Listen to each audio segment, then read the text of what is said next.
เอ้าทับเลยเหรอต้นเนี่ยอ๋อสวัสดีครับสวัสดีพี่น้องชาว YouTube ทุกท่านครับเจอกันอีก1 คลิปครับ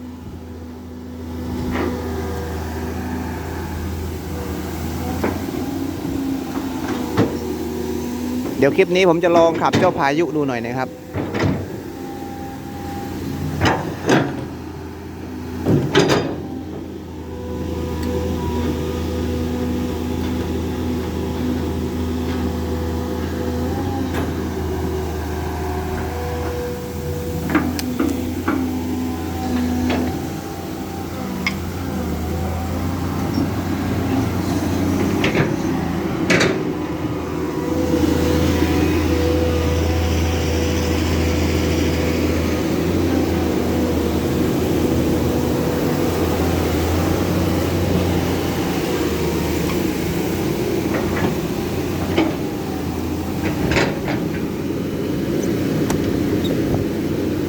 ขับดูเนี่ย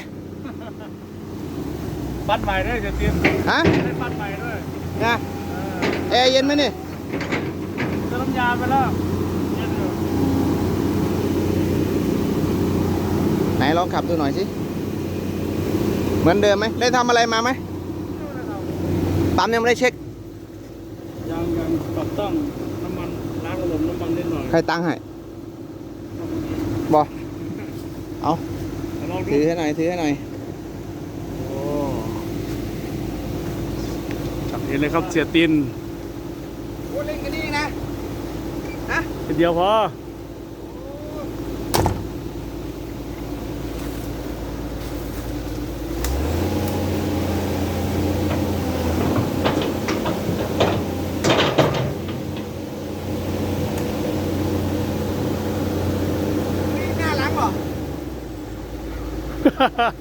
ไปไม่เป็นเลย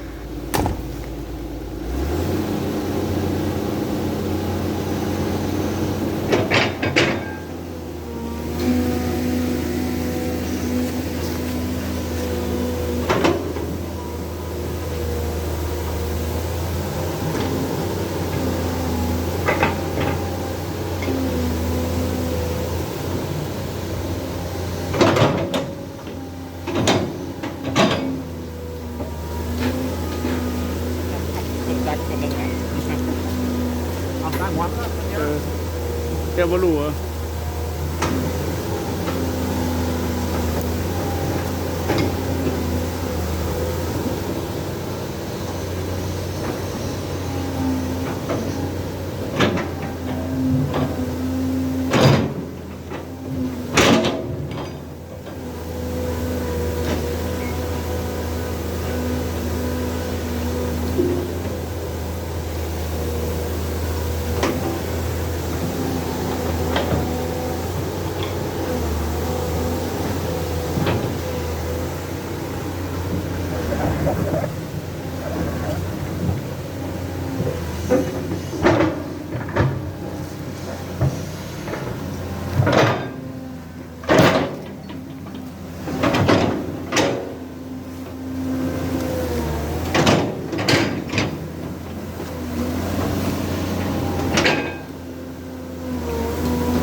ไม่เป็นเลยไม่เป็นบูทนั้นมันแตกเลยบูทไอ้กระดูกม้ามันอะสวิงหน้าหลังทำไม่เป็นเลย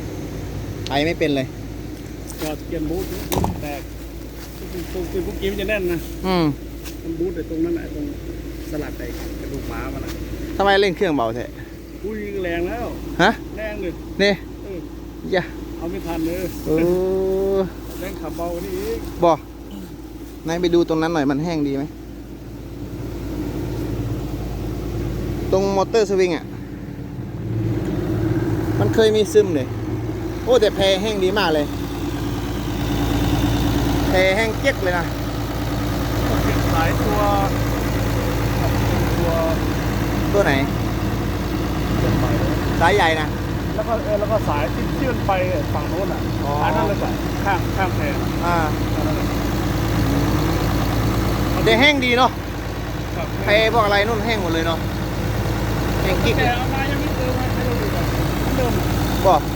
เริ่มวันที่อยู่บ้านเดียวเราขึ้นไปมาเราเปลี่ยน เออ มันเครื่องโอเคอยู่ เนี่ยน้ำมันเครื่องโอเคอยู่ มันไม่กินคิดว่าเครื่องมันจะเหลือมาก บอเครื่องไม่หลวมเดที่ต้องเช็คก็เช็คปั๊มโซล่าแค่นั้นแหละ ความขาวยังไม่ทำ ครับ ได้ออกงานกี่งานแล้วตัวนี้ ให้คุณสายหลวงช่วยแบงค์เลย2 ลูก บอ 2 ลูกแล้วก็เอามาทำที่บ้านจริงๆ อ๋อ อย่างนั้นเลยไป200 กว่าเที่ยวแล้วก็วิ่งเรือสบายก่อนสงกรานต์เนี่ยมัน150 อืม 400 เที่ยว โอ้นี่ทำเองเลยเหรอ ซึ่งไปมีรถไถ ลงทุนซื้อไปมีดรถไถมาเลย ใหม่เลย ในอันเดียวนี่ก็เก็บอันเก่าๆมา บอเจอต่อไม่เป็นไรเหรอ ก็จะเป็นงานเดียว อย่าไปงานมันใช่ไหม มันงานขุดร่อง5 กิโลเลยงานหลวงมันก็เลยต้องใส่ไงถ้าไม่ใส่มันก็โอ้ช้าเลย ช้าแล้วขุดเสร็จยัง เหลือเพิ่งได้30 ลูกเหลืออีก3 เป็น 10 ลูก บ่ ร่องเพิ่งได้กิโลกว่าเองเหลือต้อง4 โล อ๋อ หรือว่าปล่อยแบงค์มันทำไปแล้วใกล้ๆสิ้นเดือนให้มันได้สัก15 ลูกนะก็จะเอาคันนี้เข้าไปเลยช่วย อืม รอเบิกค่าน้ำมันรถสุดท้ายนะ เวียงอย่างเดียวเลย เพียงอย่างเดียว ขุดเวียงอย่างเดียวเลย อืม กี่คิว ลูกละ1,600 คิว 1,600 คิว ลองไปขุดคู่กันดูแล้วบ่ แล้ว เป็นยังไง ความเร็วสู้นั้นได้ไหม ความแรงมันแพงทุกที่นะ แพ้ฮิตาชิบ่ แพงเยอะเลย อ๋อ ก็เลยว่าเอามาทำงานบ้านไม่ใช่เงินมันไม่มีเงินหมุนด้วยแหละในค่าคนงาน อืม เพราะ ทำก็จอด งานหลวงมันต้องสำรองน้ำมันตัวเองก่อนใช่ไหม ผมทำมา20 วันแล้ว โอ้ น้ำมันเขาให้อยู่ ครับ ทนายให้น้ำมัน แต่ไอ้ซ่อมบำรุงเนี่ยแล้วค่าลูกน้องเปิดใช่ไหมเดือนหนึ่ง ใช่ ไม่ใช่น้อยๆดิ แล้วเราก็ไอ้งวดรถจักรแจ็คเรา ครับ ค่าใช้จ่ายเราใช่ไหมล่ะ ใช่ มาลงงานบ้านก่อนแป๊บเดียวมันก็ได้เงินอยู่ อืม ลองไปขุดกับฮิตาชินี่อัด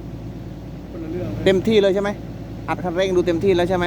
ถ้าดินหลวมอะมันได้อยู่ แต่ถ้าเจอดินแข็งน่ะมัน บ่ เขาไม่ได้ครับ สู้เซตเอ็กไม่ได้เลยเหรอ ผมก็จะเปลี่ยนเลยทั้งหมดเสร็จงานก็จะเช็คดีๆปล่อย อืม ใส่ไฟทำไฟฟ้าให้ใหม่ไว้ น้ำมันเลยเท่ากันไหม การกินน้ำมัน อยู่ที่หน้างาน บ่ พอๆกัน อืม 5,000น่ะแล้วเจอเพิ่มอีก500น่ะก็เสร็จงาน ใช่ไหม หมอเขา23,000 อืม ลูกน้ำ19,000ลอกลง1.50 ครับ ลง1.50แต่มันโยนดินดินมาไว้ฝั่งนี้ มันโยนดินนะ โยนดิน ตัวนี้ก็เม็ดเดียวน่ะแต่ว่าตัวนี้แกไปมันไม่เยอะมันไม่เยอะ อืม แกเอากว้าง4 เมตรยาว10 เมตร ครับ ที่เหลือก็เม็ดหนึ่งทีเดียวนะ อ่า เอาสุดแล้ว โอ้แต่ทางย้ายเข้ามาทุลักทุเลเนาะ เจอเข้ามาอยู่รถมัน บ่ ฝั่งนี้คนเลิกก็ไปจอดที่นั่นแล้วก็เดินไปขึ้นตรงกลางทางได้อยู่ตรงนี้ น้ำหนักเท่าเซตเอ็กไหม ก็เบากันเยอะเลย เหรอ ส โอ้ย เต็ปมัน ตัวนั้นใบแท็กมันกว้างดี แต่กว้างเฟรมก็กว้างเหมือนกัน นี่ ครับกว้างกว่า เฟรมกว้างกว่ากันอีกนะ เออ โอ้ ตัวนี้มันขึ้นเทรลเลอร์2.5 เมตรนี่มันไม่เต็ม มันไม่เต็มแพรนะครับ กระบะ2.5 เมตร อืม ไอ้ที่มันจะ2.5 เมตรโซ่มันจะเต็มขอบนอกพอดีเลย อู้ขอบนอกเลยนะ แล้วก็โผล่ออกมาเลย อืม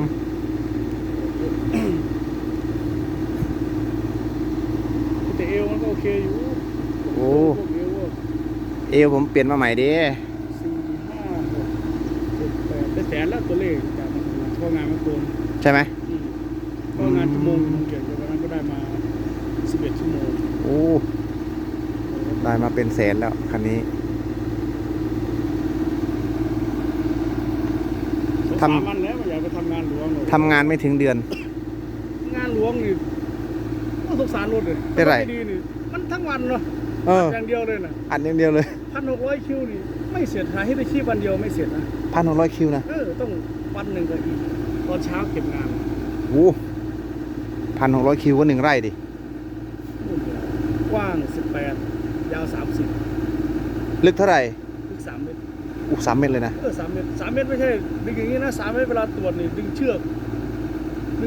อยู่ริมเบิร์ม2 ข้างแล้วก็ไปวัดกลางสระนะ3 เมตรแล้วต้องขุดว่า3 เมตร 50 อ๋อ ไม่ใช่3 เมตรเราตลับเมตรดึงนะ เอา ไอ้มันวัดอย่างนี้เลยเวลาวัดมันเอาไอ้เชือกดึงตัดคนละฝั่งนี่แหละแล้วก็ลงไปดึง อ๋อเชือกดึงตัดอย่างนี้ แล้วก็ลงไปจิ้มตรงกลางเลย ตรงกลางเลย3 เมตร อ๋อ ไม่ธรรมดาเลย โอ้ ผมว่าจะเปลี่ยนเอาไอ้ดีๆมาไว้ใช้สาราคาสักก็จะปล่อย6 ล้อด้วยเลยได้สักประมาณ1.2 1.3 นะ เอารุ่น 8 เลย ไม่เล่นโกเวหรอกคิดว่าน่าจะฮิตาชิถ้าไม่ฮิตาชิก็น่าจะแคท บ่ แต่ใจจะได้แคท320เลยตัว320ดีตัวธรรมดานะ ไม่ใช่ดีทูประมาณ1.2 1.3 ได้ ได้ ปล่อย6 ล้อกับคันนี้ปล่อยออก ตอนนั้นได้อยู่ พี่หน้ามันมา3 ตำบลด้วยโครงการ บ่ สาย อ๋อ ต้องเล่นรถใหญ่อย่างเดียวไม่ไหว เล่นรถใหญ่อย่างเดียว รถใหญ่เท่านี้ไปก็ไม่ไหวเพราะขี้เกียจมันอาจจะพลาดนะสงสารรถนะไปทำถ้างานบ้านมันคืออยู่ อ่า แต่รถมันดีนะ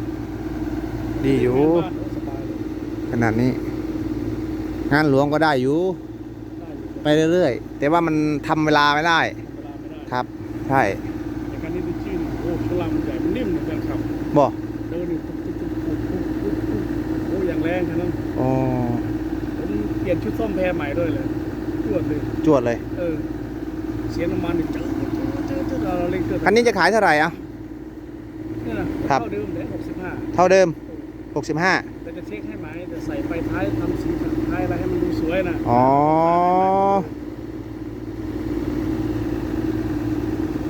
เท่าเดิมครับ 65 เท่าเดิม ต่อรองได้ไหม ไปว่ากันนะ ต่อรองได้ สภาพนี้เลยไม่ต้องเช็ค ตอนนี้ยังไม่ขายตอนนี้ใช้ไปก่อนไม่มีรถใช้เลย บ่ เออ อ๋อ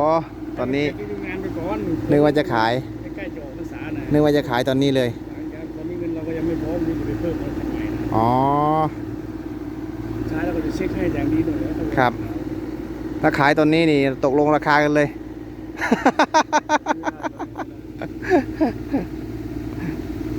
ตกลงราคากันเลยเสร็จงานนี้ ไป กลับบ้านขึ้นบ่ แรงเกิน ฮะ ไอ้พลาดเอาไปซื้อถังน้ำมัน200 ลิตร ทำไมอ่ะ ไม่ได้ล้างไอ้ตรงปั๊มปั๊มน้ำมันเก่าตรง อ๋อตรงมันกวดนะนะ หน้าปัญญาไม่ มันต้องล้าง เปิดดูอยู่มันสะอาด มันเจออะไร เป็นเส้นคราบพลาสติกดำๆน่ะนะ ดำแล้วก็ติดเซสขาว มันไปอุดขั้นไหนสินี่ ๆเรียบร้อยหมด ขั้นไหน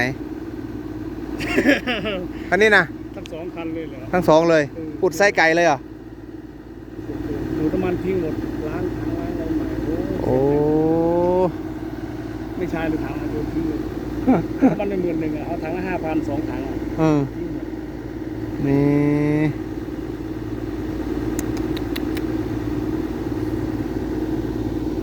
เจนหนึ่งอาจจะทำสีด้วยนะดูก่อน ไม่ต้องทำต้องทำหรอก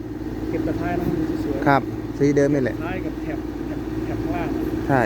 แล้วก็ใส่ไฟท้ายมันครบ อันนี้เอาไว้อย่างนี้แหละนี่ข้างๆนะมันเป็นสีเดิมดีอยู่ แล้วก็ล้างเก็บ ใช่ พวกซึมให้มันสวยๆขึ้นมา โอ้ขนาดนี้ไม่มีรั่วหรอกรถมันมีรั่วที่ไหนนี่ ถ้ามีเวลาทำที่ถอดพักเท้า ดูมันมีรั่วที่ไหนนี่ แห้งกิ๊กเลยนี่ นี่คือตัดเหล็กปิดไว้ให้มันเหมือนสภาพเดิม ครับ ๆแต่เราก็ไม่มีเวลาจอดเลยรถ ถ้าใบเทคใหญ่นะผมบอกเลยว่าสวยรอเลย แม่ถ้างานบ้านคล่องนะตัวเล็กนี่ ฮะ มันเดินเข้าออกง่ายเลย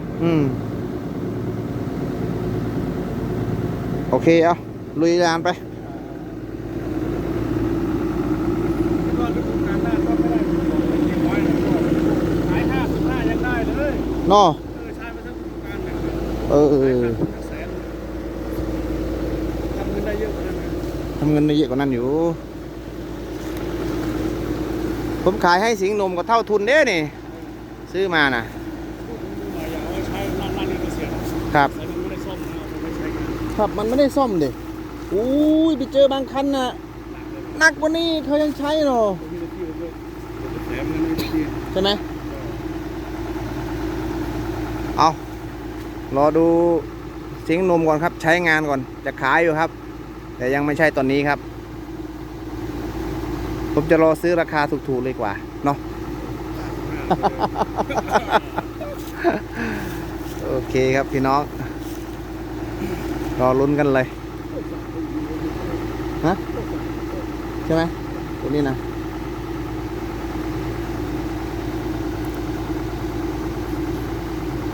ผมเอาไปตักดินงานหลวงน่ะ น้ำมันหมดก็ไม่เยอะนะ ดินไปเยอะกว่า120เยอะเลยคนละเรื่องเลย แต่วินาทีมันจะน้ำมันจะถึงกว่านี้เยอะเลย ใช่ไหม แค่นี้ก็ อ๋อ หน้างานก็เร็วแรงมันไม่ได้ทุกอย่างทุกเลยวินาที ดินแข็งนะ ก็สู้เลยวินาทีแต่ทั้งแข็งแต่ทั้งความเร็ว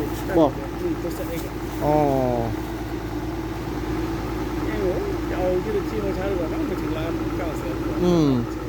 แต่ก็เซตเอ็กกิ3นี้1,250,000 ไม่ชอบความเร็ว คือไหม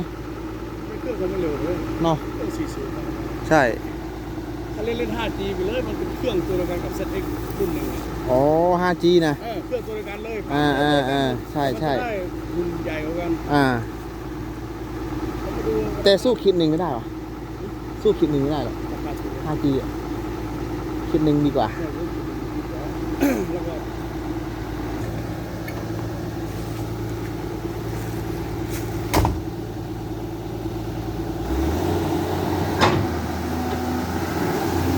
ลุยต่อครับ สิงห์นมบอกว่าเดี๋ยวใช้งานก่อน ยังไงก็ปล่อยแน่นอนครับ เจ้าพายุอย่างว่าครับใช้งานเอากำไรใช้งาน ขายเท่าทุนก็ขายได้ครับ เพราะว่าเราได้กำไรในการใช้งานแล้ว แต่รถมันก็ไม่ได้ขี้เหร่นะครับ มันก็ไม่มีเยอะไม่มีอะไร เครื่องก็ยังดีอยู่สำหรับคลิปนี้ก็ลาทุกท่านเพียงเท่านี้แล้วกันนะครับ เจอกันใหม่คลิปหน้าครับผม ขอบคุณสำหรับการเข้ามาติดตามรับชมช่อง YouTube รถดำสวยๆจารัสมากนะครับ สวัสดีครับ